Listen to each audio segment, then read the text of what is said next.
पतंजलि की तरफ से मंगलवार को दावा किया गया कि उन्होंने कोरोना से निजात दिलाने वाली एक दवा की खोज कर ली है। वहीं आयुष मंत्रालय ने मीडिया की खबर के आधार पर इस मामले को संज्ञान में लिया। मंत्रालय का कहना है कि कंपनी की तरफ से जो दावा किया गया है उसके फैक्ट और साइंटिफिक स्टडी को लेकर मंत्रालय के पास कोई जानकारी नहीं पहुंची है। इस पर पतंजलि के योग गुरु रामदेव ने कहा कि हमने मंजूरी लेकर ही क्लिनिकल ट्रायल किया है। बाबा रामदेव ने कहा, ये सरकार आयुर्वेद को प्रोत्साहन और गौरव देने वाली है। जो कम्युनिकेशन गैप था वो दूर हो गया है और रैंडमनाइज्ड प्लेसिबो कंट्रोल्ड क्लिनिकल ट्रायल्स के जितने भी स्टैंडर्ड पैरामीटर्स हैं उन सब को 100% पूरा किया गया है। इसकी सारी जानकारी हमने आयुष मंत्रालय को दे दी है। बिहार में इसी साल विधानसभा चुनाव होने वाले हैं। सियासी सरगर्मी के बीच चुनावी साल में नेताओं के दल बदल का सिलसिला भी शुरू हो गया है। लोकसभा चुनाव में शून्य पर सिमटी विपक्षी राष्ट्रीय जनता दल यानी कि आरजेडी में टूट भी शुरू हो गई है। मंगलवार को नीतीश कुमार की पार्टी जनता दल यूनाइटेड यानी कि जेडीयू ने आरजेडी को जबरदस्त झटका दिया। आरजेडी से इस्तीफा देकर 5 एमएलसी सत्ताधारी खेमे में शामिल हो गए। इसे विधानसभा चुनाव से पहले नीतीश कुमार का मास्टर स्ट्रोक भी माना जा रहा है।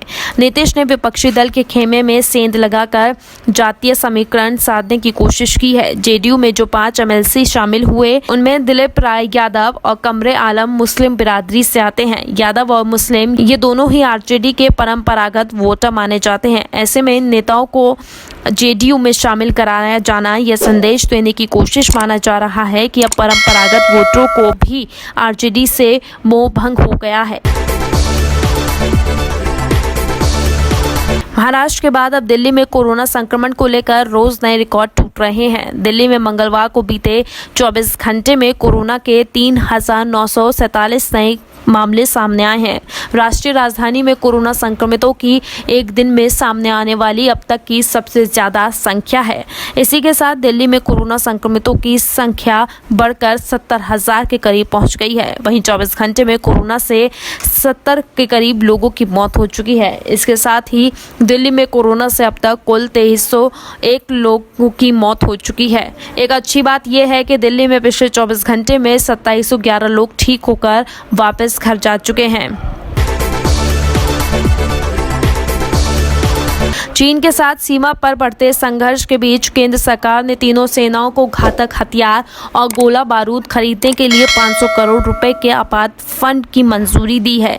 इसके तहत भारत अमेरिका से M777 अल्ट्रा लाइट होवित्जर तोप के लिए एक्सक्लेवियर इम्यूनिशन खरीदेगा। ये सभी ऑर्डर्स केंद्र सरकार द्वारा सेना को दिए गए आपातकालीन वित्तीय शक्ति के अंतर्गत दिया गया है। बता दें, केंद्र सरकार की तरफ से तीनों सेनाओं को आपातकालीन स्थिति में बिना कैबिनेट के मंजूरी के हथियार खरीदने का अधिकार दिया गया है। इसके लिए सिर्फ वाइस चीफ की मंजूरी चाहिए होती है, यानी कि तीनों सेना अपनी जरूरत के मुताबिक 500 करोड़ रुपए तक के घातक हथियार खरीद सकती है।